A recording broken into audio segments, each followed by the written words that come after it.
Introduction to Network Connectivity Center.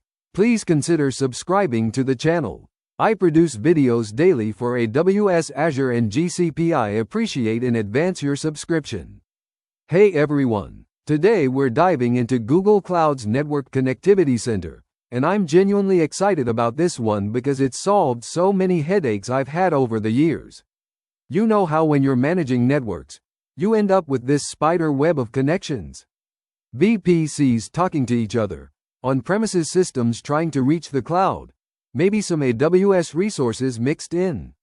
It becomes this nightmare of point-to-point connections that nobody really understands.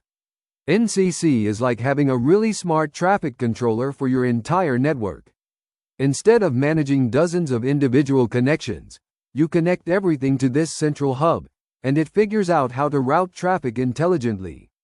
It's like the difference between having separate roads between every pair of cities versus having a highway system with on-ramps and off-ramps.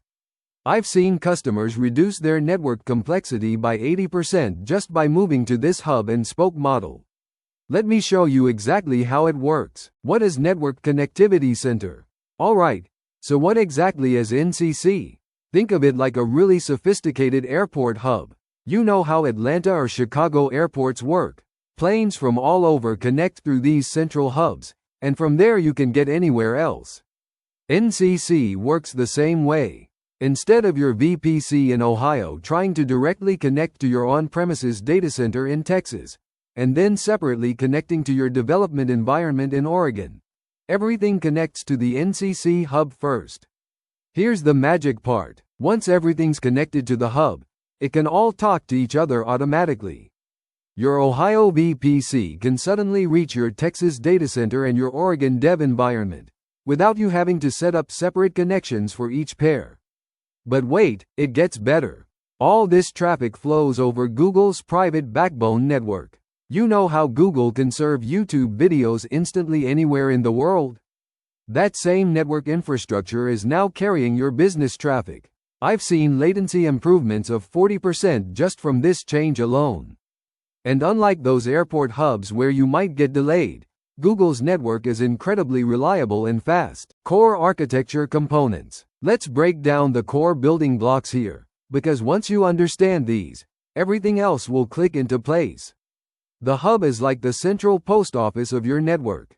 Every package, or data packet, comes here first, and the hub decides where it needs to go next. You can have multiple hubs, for example, maybe one for your US operations and another for Europe. Think of it like having regional post offices. Spokes are like the delivery trucks that connect your actual networks to the hub. Each spoke represents a different type of connection. A VPC spoke is like a truck that picks up packages from your cloud applications. A VPN spoke is like a truck that drives to your on-premises data center to collect packages there. Now, here's where it gets interesting. Router appliances. These are like having a security checkpoint or customs office that every package has to go through. Maybe you want all traffic to pass through your fancy Palo Alto firewall before it gets delivered. The router appliance spoke makes that happen. The beauty is that once everything is connected to the hub, you get what we call transitive connectivity.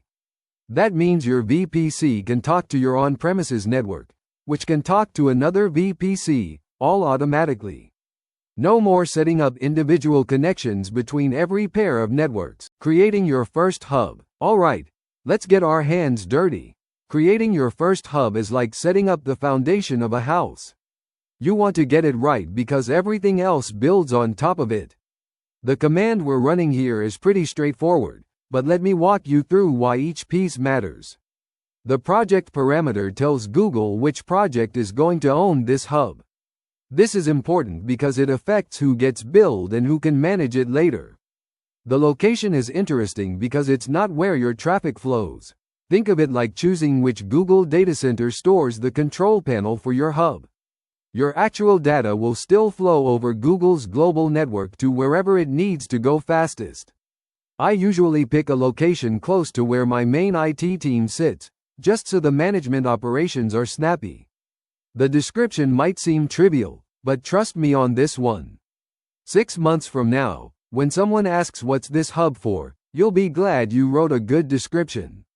I've seen teams spend hours trying to figure out what a cryptically named hub was supposed to do. And that hub name? Choose it carefully because you can't change it later. I like names that tell a story. Prod US Central Hub immediately tells me this is for production workloads in the US Central region. VPC spoke configuration. Now we're connecting our first spoke, and this is where the magic starts happening. VPC spokes are usually your bread and butter. Most of your cloud workloads live in VPCs, so this is probably the most common spoke type you'll use. Let me explain what's happening behind the scenes here. When you create a VPC spoke, NCC automatically discovers every subnet in that VPC, current ones, and any you create in the future. It's like telling NCC, hey, anything that lives in this VPC should be reachable through the hub.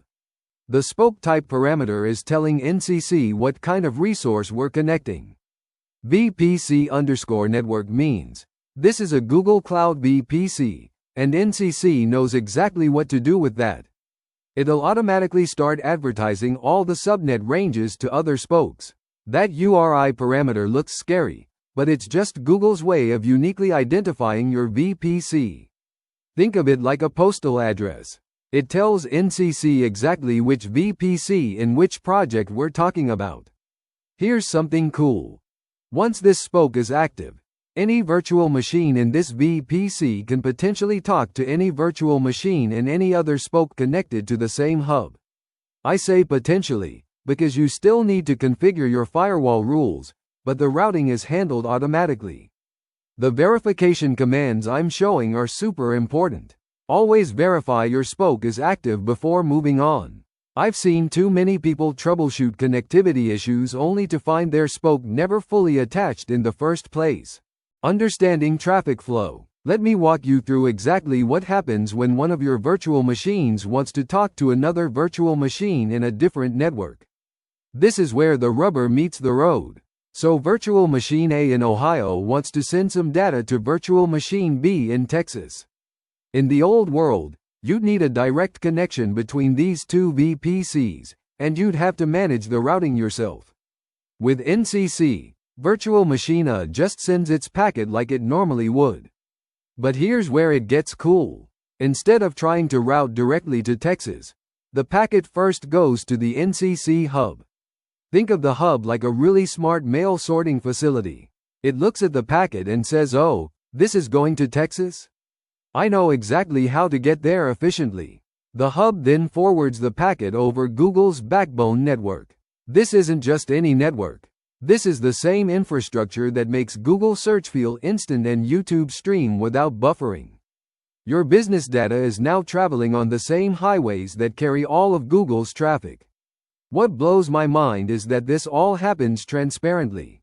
Virtual Machine A and Virtual Machine B have no idea there's a hub in the middle. They just see better performance and more reliable connections. And when Virtual Machine A wants to talk to your on-premises server, same thing. Packet goes to the hub.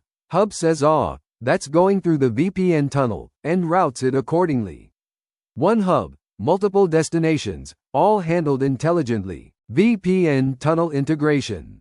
Now, this is where things get really interesting, and where I need to explain import and export ranges in a way that actually makes sense. Picture this. You have your on-premises office network with a bunch of different IP ranges. Maybe 10.1.0.0 is your user computers, 10.2.0.0 is your servers, and 192.168.1.0 is your guest Wi-Fi network. The include import ranges parameter is like creating a guest list for a party. You're saying these are the only networks from my on-premises that I want my cloud resources to be able to reach. So if I specify 10.1.0.0, 10.2.0.0, I'm essentially saying cloud can talk to our user computers and servers, but not to our guest Wi-Fi. Think of it as a security bouncer. Only the networks on the import list get to come to the cloud party. Now, exclude export ranges works the opposite way. This is like saying here are the cloud networks that my on-premises folks should not be able to reach. Maybe you have some super secret development environment at 10.0.0.0 that you don't want anyone from the office to accidentally access.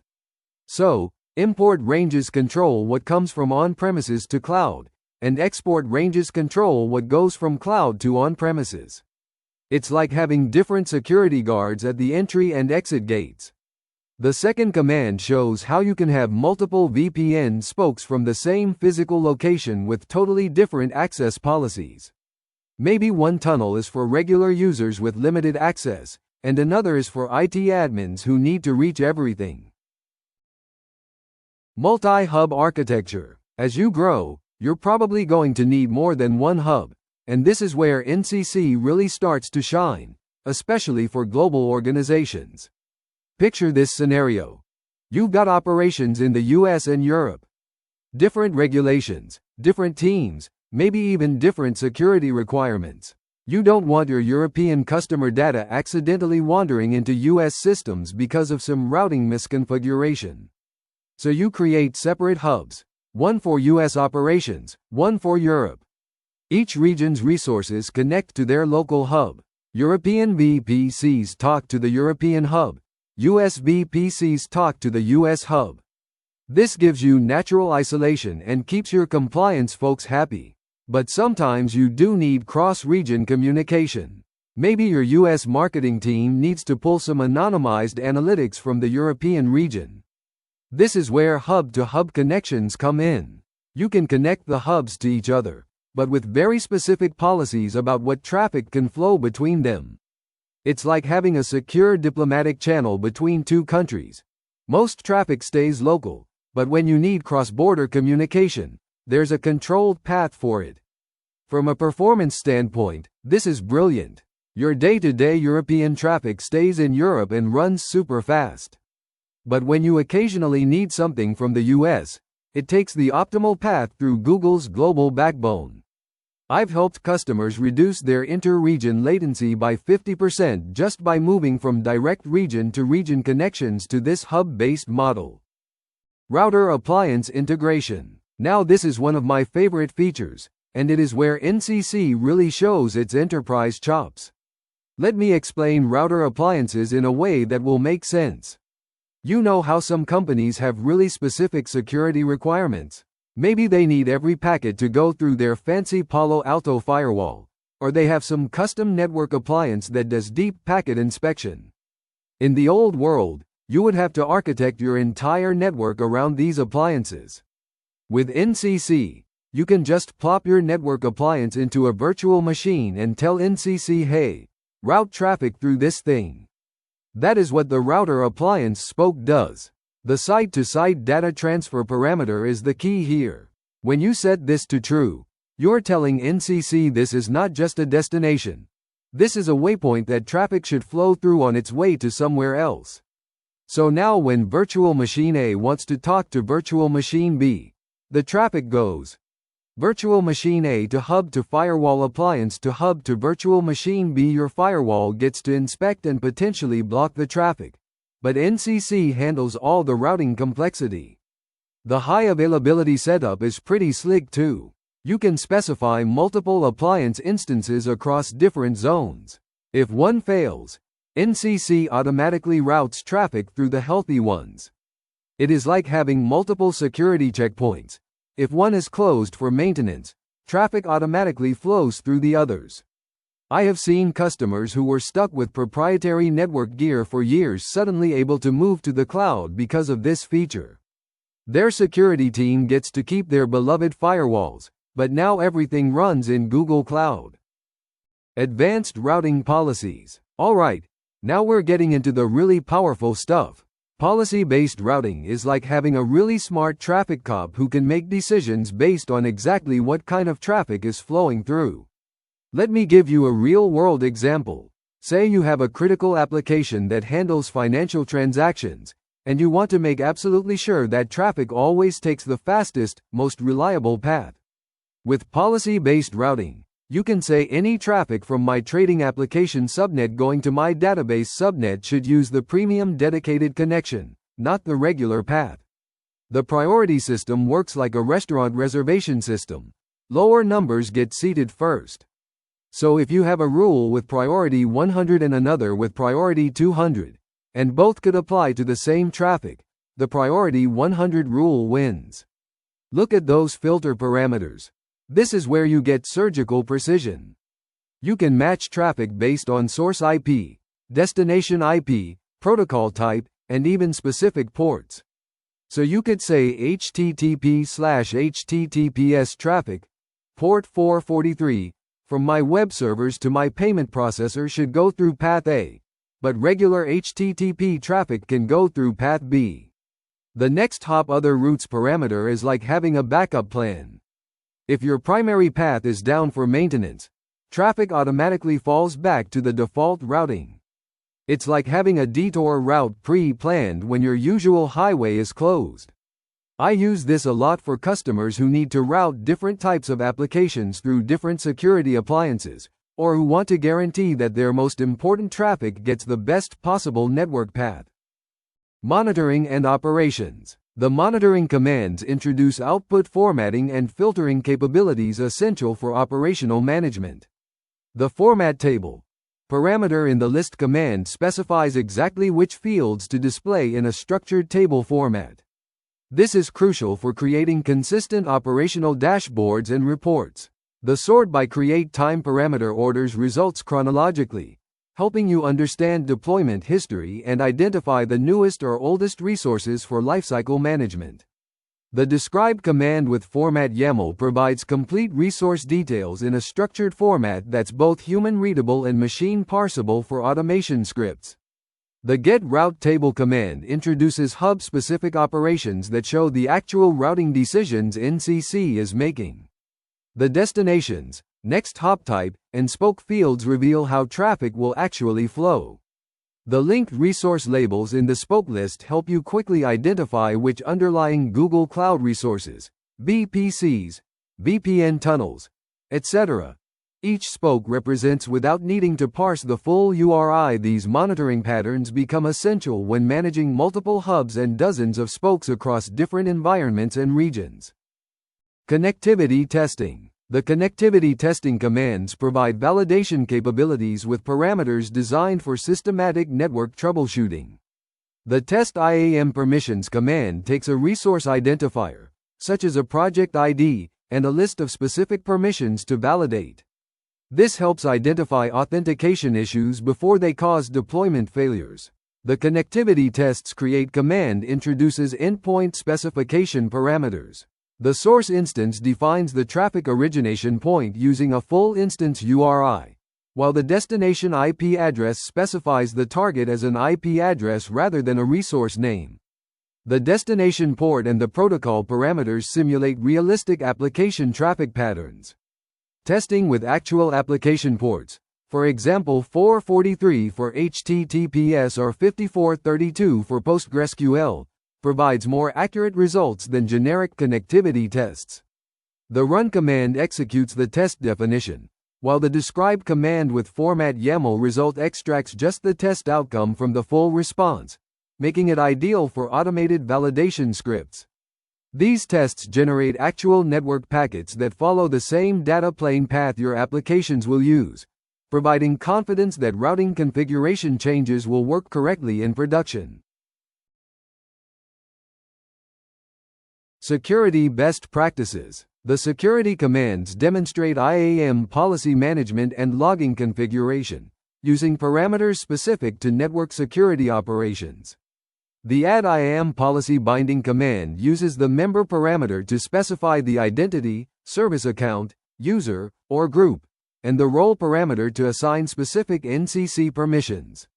The service account format includes the project domain for precise identity management. The flow logs configuration introduces subnet-level monitoring parameters. The enable flow logs parameter activates traffic logging, and the logging aggregation interval parameter controls how frequently logs are written, affecting detail level and storage costs. The logging flow sampling parameter, for example 0.5 equals 50%, controls what percentage of traffic gets logged. This balance between visibility and storage costs is crucial for large-scale deployments. The region parameter for subnet updates specifies the geographic location where the subnet resides. This is because subnets are regional resources, unlike the global VPC networks. These security configurations work alongside NCC's routing to provide comprehensive network visibility without compromising performance or creating excessive log volume. Cost optimization strategies. The cost analysis commands use filtering and time-based parameters to identify optimization opportunities in your NCC deployment. The filter parameter, create time less than 30 days, identifies resources older than 30 days, helping you find long-running spokes that might be candidates for consolidation or removal. The logging red command introduces time-based filtering with the freshness parameter 30 days, limiting log analysis to recent activity. This approach helps identify usage patterns without processing excessive historical data. The protopayload.serviceName filter specifically targets NCC API operations, while protopayload.methodName and protopayload.resourceName provide insight into which operations are being performed on which resources. These utilization metrics help you identify underused spokes, high traffic paths that might benefit from dedicated connections, and operational patterns that could be optimized. The table formatting in the logging command extracts timestamp, operation type, and resource name to create utilization reports that inform right-sizing decisions. Common troubleshooting scenarios. These troubleshooting commands demonstrate diagnostic techniques, using parameters optimized for problem identification and resolution. The describe command, using the format parameter set to YAML, extracts only the essential fields needed for troubleshooting. This reduces noise and focuses on operational status. The get route table command, using the filter parameter for destinations 10.1.0.0/16, shows routing decisions for specific IP ranges. This targeted filtering helps identify why traffic to particular destinations might be failing. The connectivity test used for debugging uses the source IP address parameter instead of source instance. This allows you to test from any IP address rather than being limited to specific virtual machine instances. This flexibility is crucial when troubleshooting routing issues. The combination of destination IP, port, and protocol parameters in the debug test simulates the exact traffic pattern that's experiencing problems, providing precise diagnostic results. These troubleshooting commands create a systematic approach to network problem resolution. Future roadmap. In conclusion, as we wrap up, let me share what's coming next for NCC and summarize the key takeaways from our session. Google is continuously enhancing NCC with better integration with cloud DNS, more sophisticated routing policies, and improved monitoring capabilities. The service is also expanding to support more third-party network appliances. From an architectural perspective, we're seeing more customers adopt NCC as their central networking platform, replacing complex multi-cloud networking solutions with this unified approach. The key benefits you should remember: simplified network management, improved performance through Google's backbone, and better visibility into your network operations.